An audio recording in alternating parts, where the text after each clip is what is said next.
The County of San Diego's two Republican supervisors say they were not invited to the State of the County speech. Their colleague, Supervisor Tara Lawson-Remer, gave the speech last week at the Museum of Natural History. If they had gone, they probably would not have liked her suggestion that it's time to raise taxes.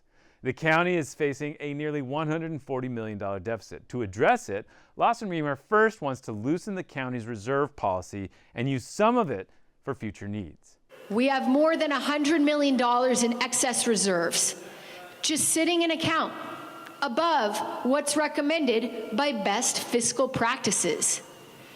That's public money, your money, collecting interest instead of saving lives. She also wants more money to come in. Her idea is what's commonly referred to as a mansion tax. She would put a tax on the sale of the top 1% of homes in San Diego. Those with homes in the top 1% can pay for just a small share of that fortunate windfall when their property is sold to help break the stranglehold of our housing crisis. She isn't the only one thinking of taxes. A coalition of groups focused on the high cost and lack of access to affordable childcare recently sent out their own poll. It asks county residents if they would support a tax to fund childcare. Crucially, they would run it as a citizens' initiative. Now, why does that matter? Well, if Lawson-Remer and her colleagues put a tax on mansion sales on the ballot to fund affordable housing projects, like she suggested, 2/3 of county voters would have to approve it.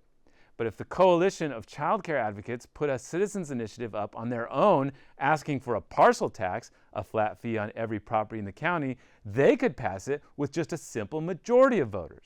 A lot of what happens now depends on who wins the District 1 supervisor seat.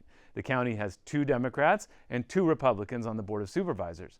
Whoever wins that race, Chula Vista Mayor John McCann, the Republican, or Imperial Beach Mayor Paloma Aguirre, will determine the balance of power and likely determine whether the supervisors put a tax on the ballot. I'm Scott Lewis for Voice of San Diego, and that's why it matters.